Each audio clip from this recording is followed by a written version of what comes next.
Ok. On va lire le premier passage. Après, je vais vous inviter à vous asseoir, s'il vous plaît.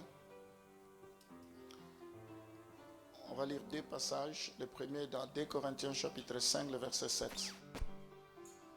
Le deuxième, Romains chapitre 4, le verset 18 à 21.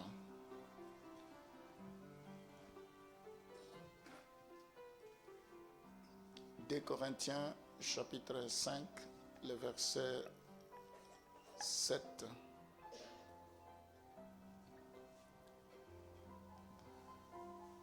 Car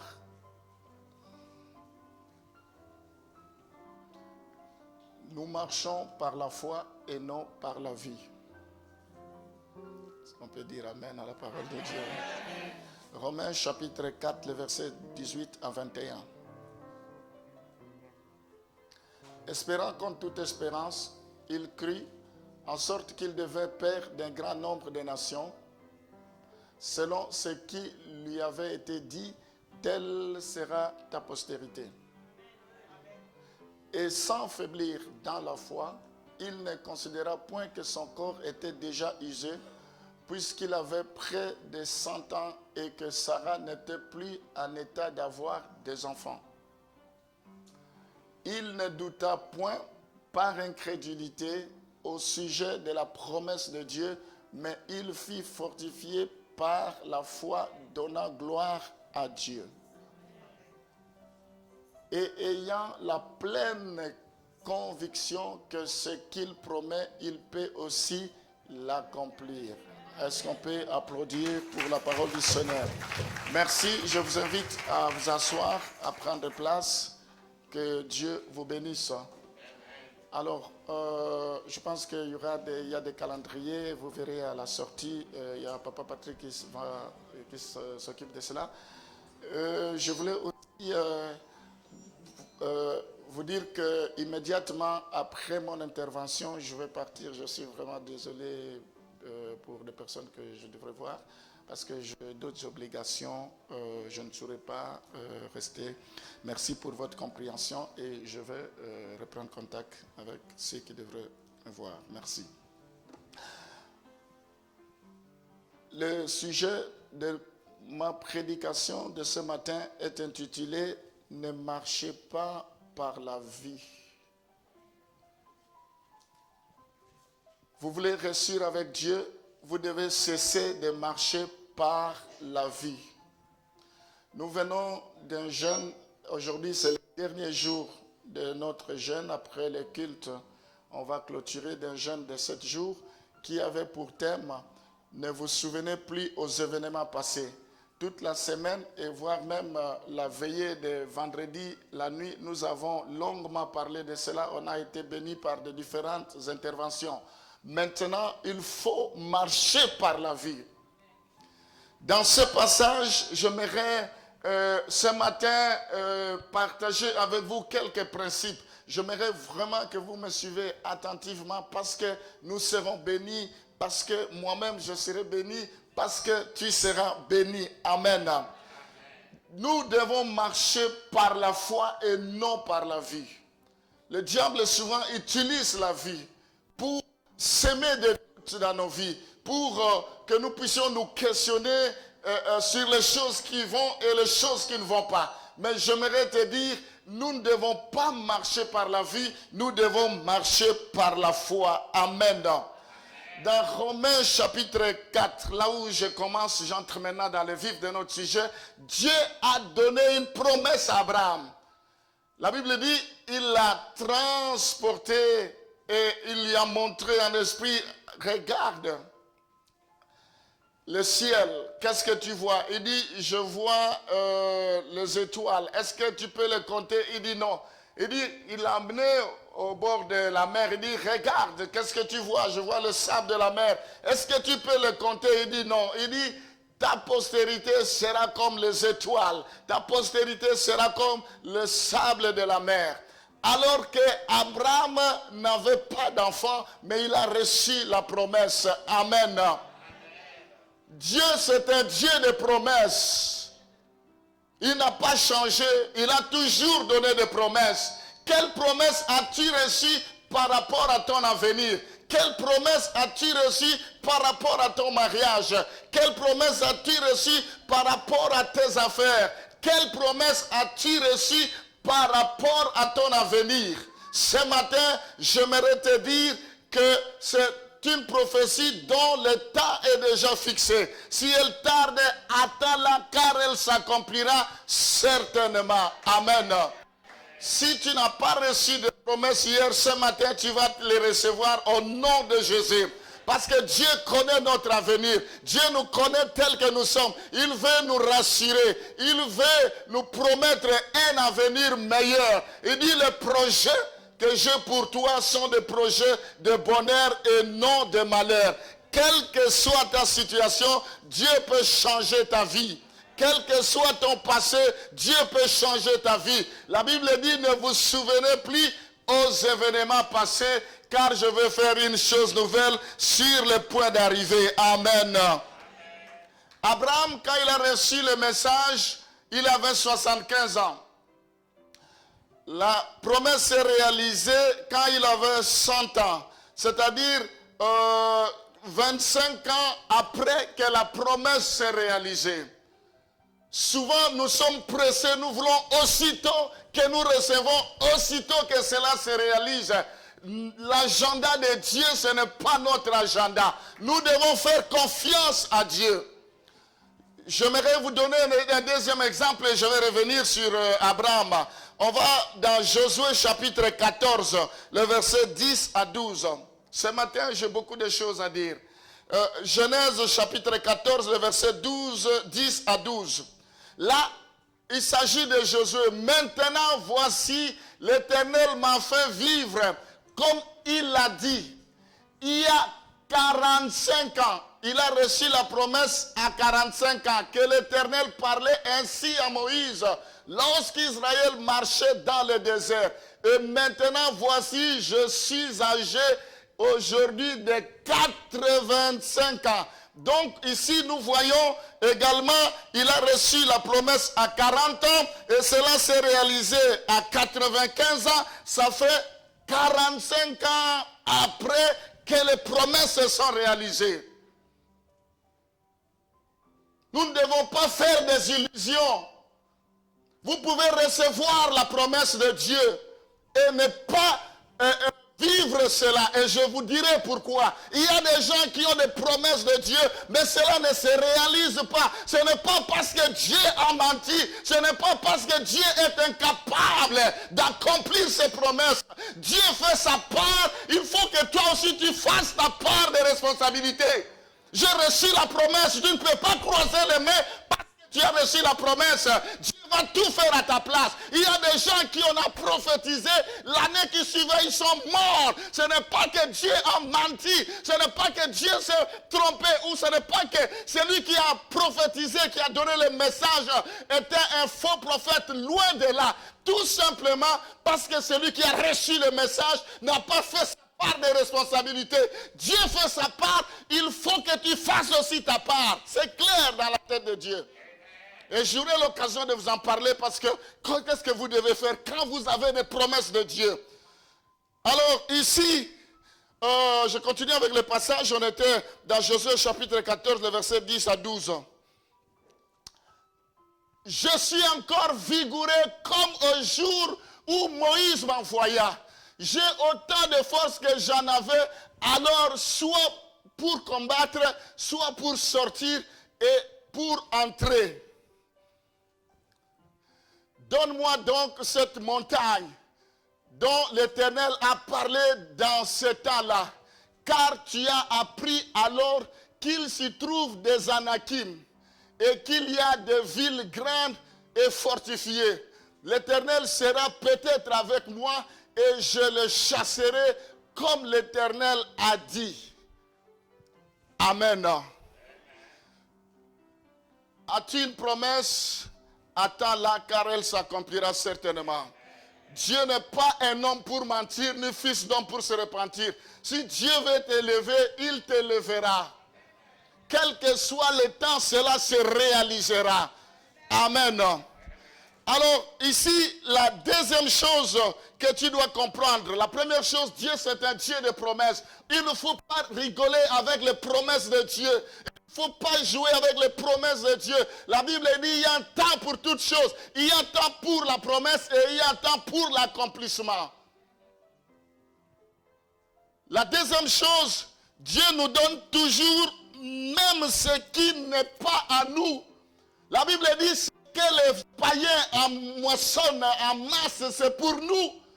Quand Dieu dit à Josué qu'il va lui donner la montagne, qu'il va lui donner Hébron, qu'il va lui donner ce pays, cela ne lui appartenait pas. Ça n'appartenait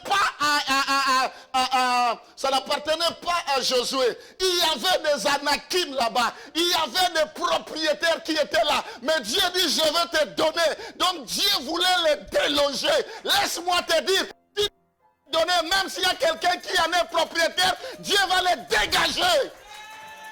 Il va dégager. C'est aussi simple que ça. Tu veux devenir un premier ministre, il y a déjà un premier ministre. Il faut que tu pries celui qui est là commettre des erreurs, on le met de côté et Dieu va te remplacer. Voilà comment Dieu fonctionne. Je vais vous montrer cela. Quand on voulait établir Esther, est-ce qu'il n'y avait pas une reine avant? Il y avait Vachi. Quand Vachi a commis des erreurs, maintenant on a préparé Esther. Laisse-moi te dire, Dieu va te donner même ce qui n'est pas à toi. Dieu te donnera cela. Oh, Dieu, peut-être tu vas dire Amen. Même ce qui n'est pas à toi, Dieu peut te donner. Amen. Ce n'est pas parce qu'il y a des propriétaires que Dieu ne te donnera pas. Dieu voulait nous donner ce lien ici. Il y avait déjà quelqu'un, oui ou non? Dieu dit, c'est le temps de la trompette. Il dit à M. Amourouni, il faut laisser cet endroit parce que j'en ai besoin. Et il a commencé à chercher un vendeur et nous avons dû acheter.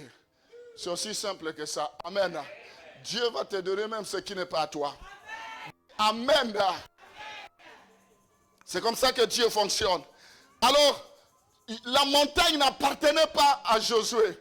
Il y avait des Anacs, des Étiens, il y avait des Jébusiens, il y avait un peuple là-bas. Mais Dieu dit, je vais te donner cette terre-là. Je vais te donner ça. Mais il avait les promesses de Dieu. Quand vous avez les promesses de Dieu, la Bible ne dit pas que le diable, il a les mains liées, il ne peut pas combattre. Non, c'est un combat.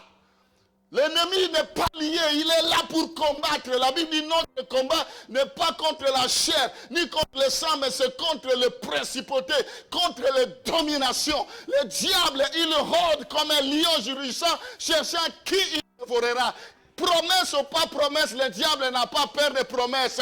Il te combattra. Laisse-moi te dire, plus tu as des promesses, plus le combat sera toujours là. Et le diable nous combat par rapport à la grandeur de ce que Dieu veut faire avec toi. Parce que si la bénédiction est grande, cela peut prendre du temps. Si la bénédiction est grande, le combat sera rude. Si la bénédiction est grande, l'ennemi va aussi s'armer davantage. C'est le moment de persévérer avec le Seigneur. Amen.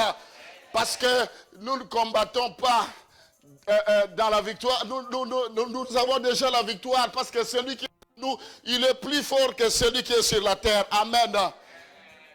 Il dit, vous allez seulement vous présenter et je vous donnerai la victoire. Amen. Gloire au Seigneur. Amen. Amen. Quand vous avez les promesses de Dieu, il ne faut pas suivre les critiques. Vous savez, le diable, il est très dangereux. Mais notre Dieu est plus puissant que lui. J'aimerais que vous puissiez suivre. Je vais vous dire une chose. Quand Dieu a créé les anges au ciel, les anges n'avaient rien vu du mal au ciel. Pour que quelqu'un te... Il va chercher des failles, il va chercher des erreurs, il va chercher des choses pour t'accuser. Mais les anges, ils voyaient seulement Dieu. Lucifer a réussi à entraîner la moitié des anges. C'est-à-dire, s'ils étaient 15 000, il a entraîné la moitié. Je me demande qu'est-ce qu'il a dit aux anges pour que les anges puissent accepter de pouvoir se rebeller contre Dieu.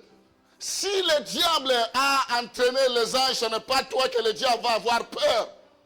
Le diable peut t'entraîner, mais laisse-moi te dire que le diable n'a pas changé de stratégie. Advienne que pourra. Même si les gens te critiquent, reste ferme à ce que Dieu t'a dit. Les gens peuvent dire une chose et son commencement. La Bible dit, mon Rédempteur se lèvera le dernier. Ton Dieu se lèvera. Ton Dieu tuera tes larmes. Ton Dieu confondra tes ennemis. Il faut que tu fasses confiance à Dieu. Tu as les promesses de Dieu. Fais confiance à cela, ça va se réaliser. Amen. Il ne faut pas avoir peur des critiques. Je suivais une émission, c'était Ronaldo. Oui, je crois. Non, l'autre là, mais si, je ne sais pas, oui. Alors, il parlait des critiques qu'il a, J'ai compris que c'est pareil dans tous les domaines. Si vous avez peur des critiques, vous ne pouvez pas avancer. Si vous avez peur des quand dira-t-on, vous ne pouvez pas enfoncer. Vous devez arrêter d'écouter ce que les gens disent. Nous devons marcher par la vie, par la foi et non par la vie. Ce n'est pas parce qu'aujourd'hui tu ne vois rien et que ta vie va rester comme ça. Ce n'est pas parce que les gens regardent ta vie, il n'y a rien qui se profile à l'horizon et toi tu vas commencer à faire des soucis. Tu as les promesses de Dieu sur toi. Tu dois marcher par la foi parce que Dieu est capable de changer la malédiction en échec en bénédiction. Il est capable de changer toutes choses. Il appelle à l'existence ce qui n'existe pas comme si ça existait. Amen. Autre chose, c'est l'autosuffisance spirituelle. Ça n'existe pas. L'autosuffisance. Les chrétiens pensent qu'ils s'autosuffisent seuls. Ils peuvent tout faire seuls. Ils pensent que c'est fini, ils peuvent s'en sortir seuls. C'est faux. L'autosuffisance spirituelle, c'est de l'orgueil. Il n'y a personne qui peut dire qu'il se suffit seul. Même si vous crachez le feu. Josué, il a dit, où sont ceux qui sont avec moi pour m'accompagner dans le combat? Où sont ceux qui sont avec moi pour aller combattre avec moi? Il aurait pu dire, j'ai la promesse, je m'en vais la tête baissée et je vais gagner. Mais il a cherché ceux qui peuvent aller avec lui. Tu ne peux pas réussir dans ta vie sans l'aide des gens. Tu ne peux pas t'épanouir sans l'aide des gens. J'ai besoin de vous, vous avez besoin de moi. Amen. L'autosuffisance, c'est ça qui tue les enfants de Dieu. C'est ça qui nous tue. Nous pensons que nous nous suffisons. Je vais vous donner un exemple. Allons dans Daniel chapitre 10. Daniel chapitre 10, le verset 12. Il me dit, Daniel, ne crains rien. Car dès le premier jour où tu as eu à cœur de comprendre et de t'humilier devant ton Dieu, tes paroles ont été entendues. Et c'est à cause de tes paroles que je viens. Le verset suivant. Ici, Daniel était en train de prier. Il a commencé le jeûne comme nous avons fait. Rashamana Santarama Yokoroba Bashi. Dieu l'a exaucé. Mais 21 jours après, il n'y avait pas de solution. L'ange qui avait été mandaté pour amener la bénédiction s'appelait l'ange Gabriel. Suivez-moi très bien. S'appelait l'ange Gabriel. Quand l'ange Gabriel est arrivé, il a rencontré un obstacle. Maintenant, Dieu a envoyé un ange plus supérieur que Gabriel. L'ange Michael. Même au niveau des anges, il y a l'ordre. Même au niveau des anges, il y a la hiérarchie. L'onction ça c'est du fer. Tout le monde n'a pas la même onction. Il y a des choses que tu ne pourras pas. Il faut demander l'aide de celui qui est habilité de débloquer la situation. Alors l'ange Michael est arrivé. Quand l'ange Michael, si on peut remettre le verset, le chef du royaume, le suivant, celui qui était là que tu as mis avant. Pas celui-là, le second. Le chef du royaume des Perses m'a résisté 21 jours. Mais voici Michaël. Maintenant, quand Michaël est venu, le chef, il a débloqué. Je prie pour que ta situation, que Dieu envoie un ange beaucoup plus supérieur.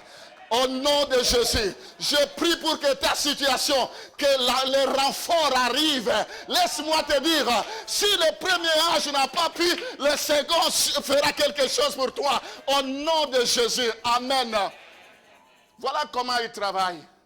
Même l'ange s'est senti impuissant et un autre est venu en renfort.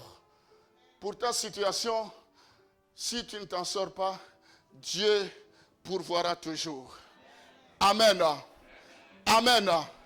Alors, mes bien-aimés, nous ne devons pas sous-estimer les gens. Vous ne savez pas qui Dieu va utiliser. Vous ne savez pas qui a le bâton magique pour débloquer ta situation. Tu ne sais pas qui Dieu va utiliser. Il ne faut pas minimiser quelqu'un. Il ne faut pas regarder quelqu'un par rapport à l'apparence. Dieu ne regarde pas à l'apparence. Dieu ne regarde pas ce qui frappe aux yeux. Dieu ne regarde pas la taille. Dieu ne regarde pas non plus l'âge. Mais Dieu regarde le cœur. Amen. Amen.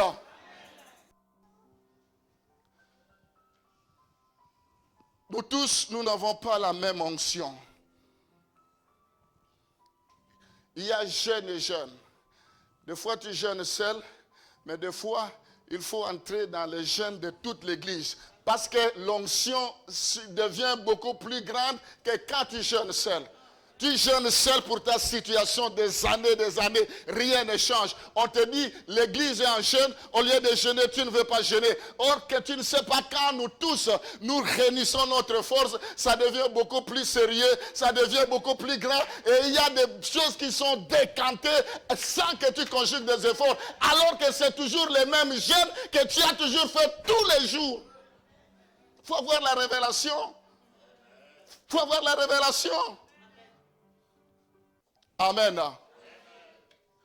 Il y a des veillées que tu fais seul. Mais quand on dit c'est toute l'église, ça prend une autre connotation.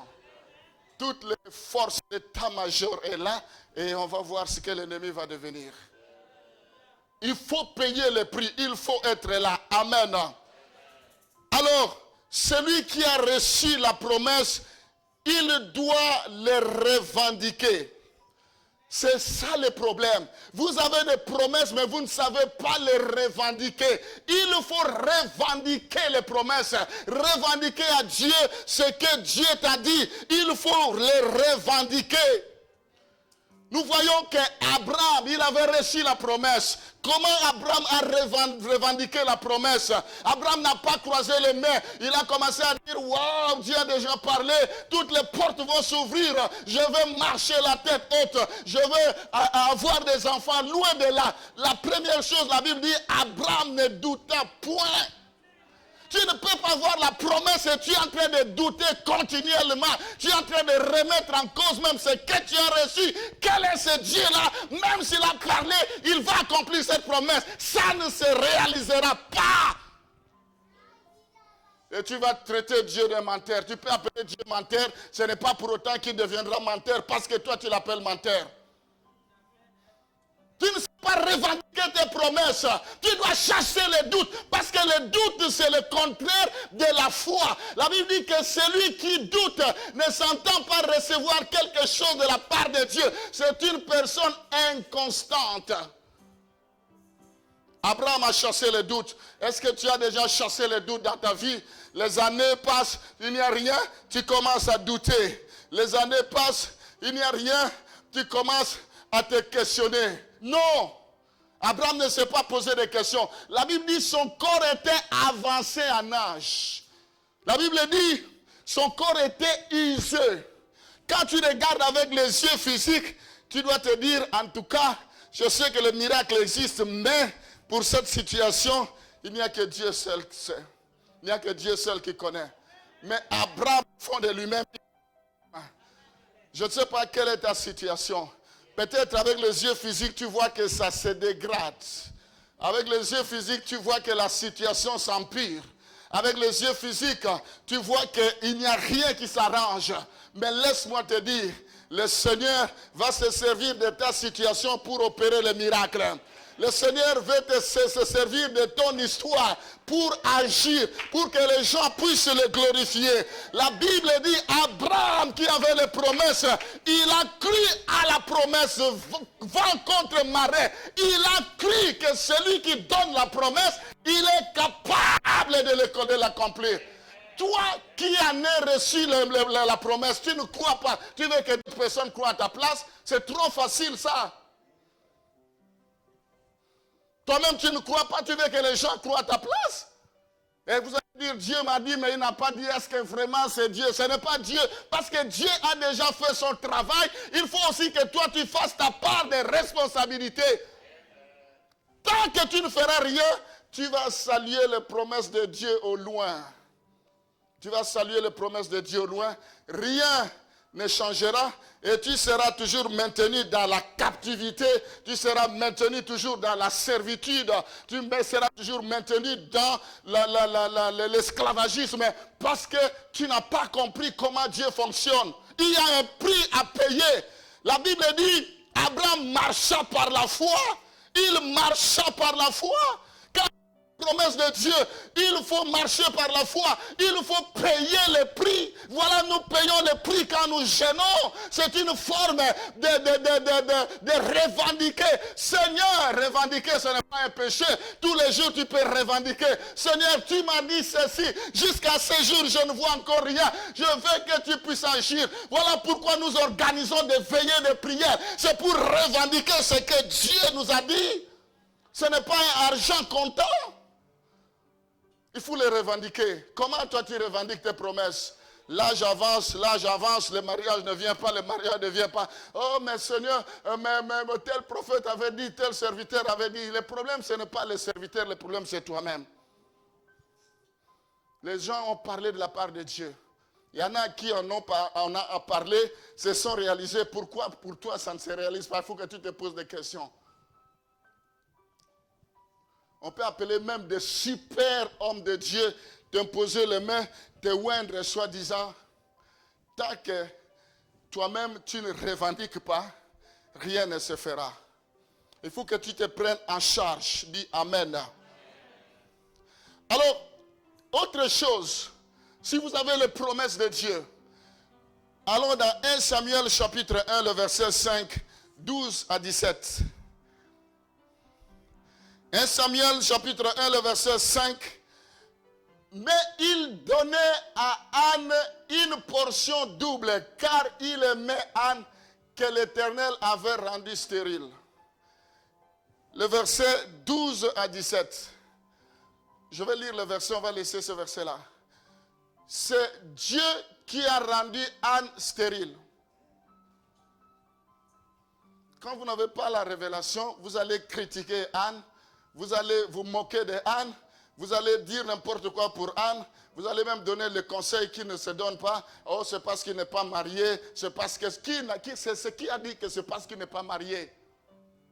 Souvent nous jugeons les gens, promptement nous leur donnons des idées qui nous traversent la tête et au final il n'y a rien. Dieu a décidé que Anne devient stérile. C'est pour que la gloire de Dieu se manifeste. Mais Anne avait reçu la promesse. Je vais vous dire comment Anne a revendiqué cela pour que cela puisse se réaliser. Allons au verset 12 à 17.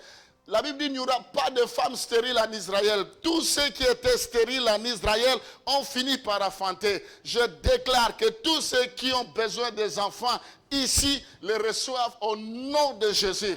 La Bible dit remplissez la terre, soyez féconds. Je déclare que tu sois fécond au nom de Jésus. Le verset 12 à 15. Comme elle restait longtemps en prière, voilà comment elle réclamait la promesse. Elle restait longtemps en prière devant l'Éternel. Élie observa sa bouche. Anne, c'est jusqu'au 17. Anne parlait dans son cœur et ne faisait que remuer les lèvres. Mais on n'entendait point sa voix. Élie pensa qu'elle était ivre. Et il lui dit, jusqu'à quand seras-tu dans l'ivresse? Fais passer ton vin. Anne répondit, non, mon Seigneur, je suis une femme qui souffre en son cœur et je ne bu ni vin ni boisson.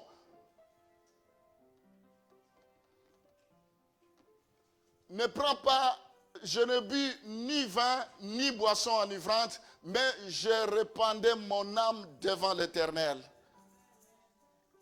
Ne prends pas ta servante pour une femme pervertie, car c'est l'excès de ma douleur et de mon chagrin qui m'a fait parler jusqu'à présent. Élie reprit la parole et dit, va en paix et que le Dieu d'Israël exauce la prière que tu lui as adressée. Amen. Elle n'a pas quitté le temple. Elle n'avait pas droit à la distraction. Elle priait. Maintenant, comment il a revendiqué sa promesse?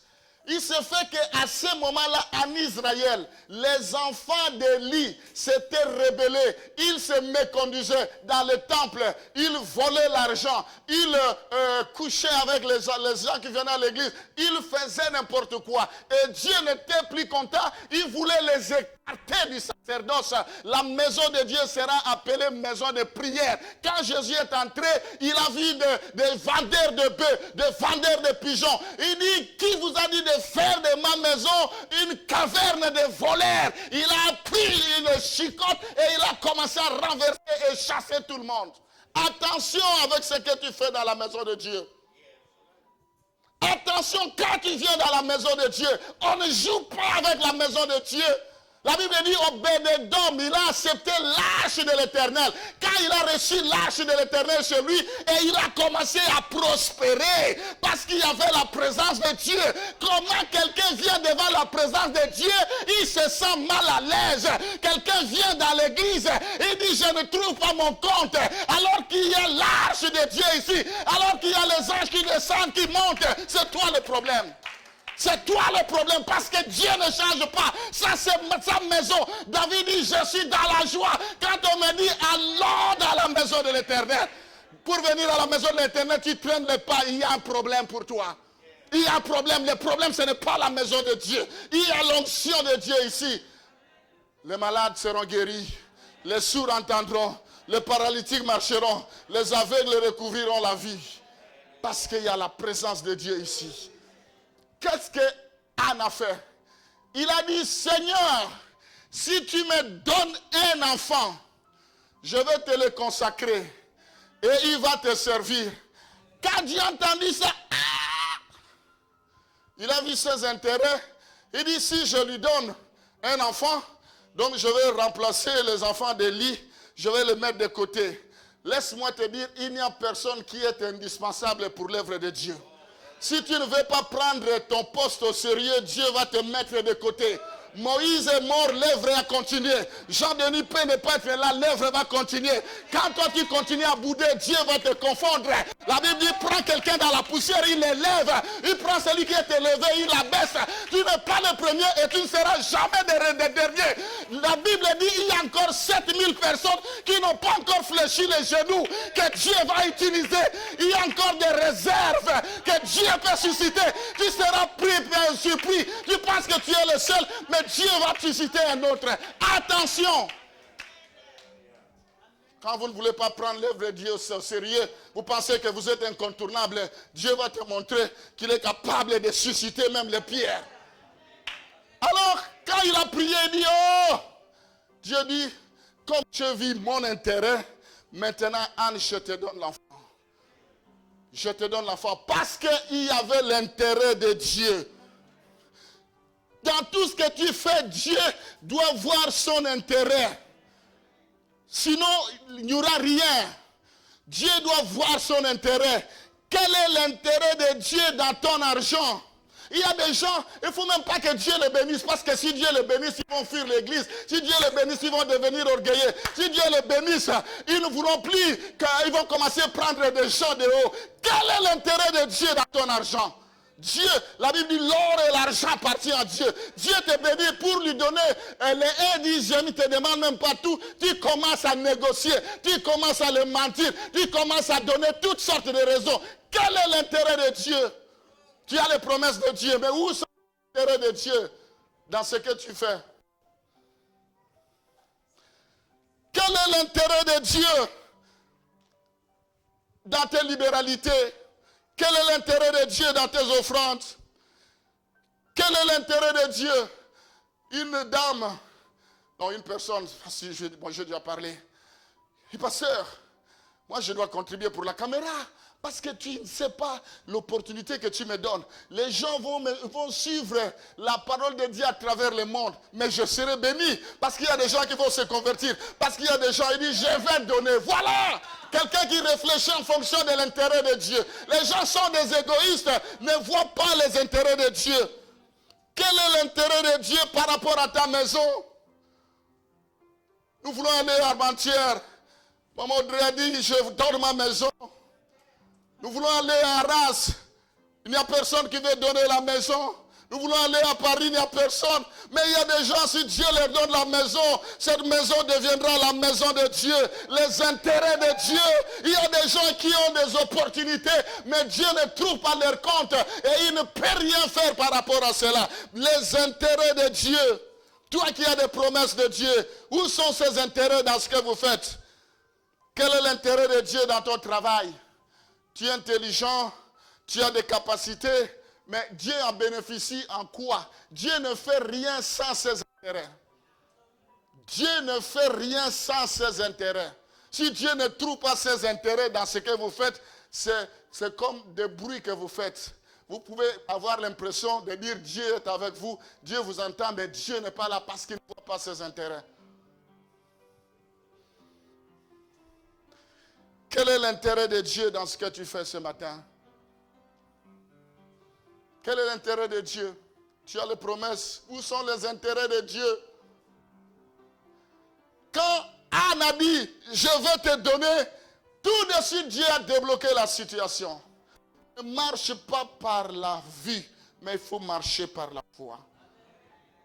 La situation que tu as aujourd'hui, elle est capable de changer demain. La situation que tu as aujourd'hui, ça ne sera pas la même situation que demain. Dieu est capable d'agir. Dieu est capable de faire de grandes choses. Amen. Si Dieu a changé la vie d'Anne, si Dieu a changé la vie d'Abraham, si Dieu a donné à Josué même ce qui ne lui appartenait pas, qu'est-ce qu'il ne peut pas faire pour toi? Partout où fleura le plan de tes pieds, Dieu te donnera cela. Tout ce que tu désires, Dieu te donnera cela. Ce matin, j'aimerais t'encourager, toi qui as des promesses, ne baisse pas les bras, crois seulement, persévère, revendique tes promesses, mets les intérêts de Dieu en premier plan. Quand tu te préoccupes des intérêts de Dieu, Dieu se préoccupera de toi. Amen. J'aimerais terminer là ce matin. Quels sont les intérêts de Dieu dans tout ce que tu fais? C'est ça la première question que j'aimerais te poser. Quels sont les intérêts de Dieu? Est-ce que tu joues parce qu'il y a les intérêts de Dieu ou bien parce que tu veux faire le végétariat, parce que tu as une belle voix ou pour qu'on puisse voir que toi aussi tu sais faire? Dieu sonde le cœur. Les intérêts de Dieu. Est-ce que tu le fais avec zèle? Tu le fais avec amour? Est-ce que tu le fais sans murmure? Ou bien tu le fais malgré toi? Ça devient un lourd labeur, c'est-à-dire c'est difficile. Tu le fais, sinon on va te reprocher, on va te dire tu ne le fais pas. Il n'y a pas des intérêts de Dieu. Là où il y a les intérêts de Dieu, on doit se hâter. Là où il y a les intérêts de Dieu, on doit faire avec zèle. Là où il y a les intérêts de Dieu, on doit courir. Parce que Dieu dit de qui suis-je débiteur. Dieu a toujours été le bon payeur. Dieu n'oubliera jamais tout ce que nous faisons pour lui. Il n'oubliera jamais tout ce que nous faisons pour lui. Amen. Ce matin, ma prière est que Dieu change ta situation. Ce matin, ma prière est que Dieu vienne à ton secours. Quel est l'intérêt de Dieu pour ton business, dans ton business? Quel est l'intérêt de Dieu? Il n'y a que tes intérêts. Quel est l'intérêt de Dieu?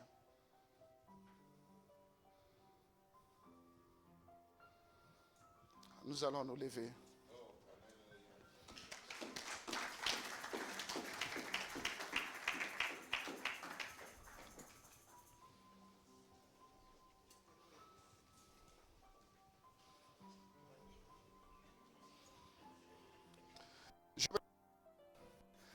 Qu'est-ce que Lucifer a dit aux anges? Parce qu'en Dieu, ils n'ont vu aucun défaut. En Dieu, ils n'ont vu rien de mauvais. Mais qu'est-ce qu'il a pu lui dire pour qu'il puisse croire aussi pour se rebeller? Mais toi, il verra toujours des défauts. Il ne faut pas le suivre même si on te critique. Fais confiance à celui qui t'a appelé. Ce que Dieu a déclaré pur, personne ne pourra déclarer impur. Si Dieu est pour toi, qui sera contre toi? Seigneur, je prie pour recommander tous ceux qui nous ont suivis en ligne, tous ceux qui étaient connectés, qui nous ont suivis de partout. Je les bénis. Je prie pour que les promesses que tu leur as données puissent se réaliser dans leur vie. Je prie pour que le ciel leur soit favorable. Je bénis cette semaine pour eux. Au nom de Jésus, nous t'avons ainsi prié. Amen.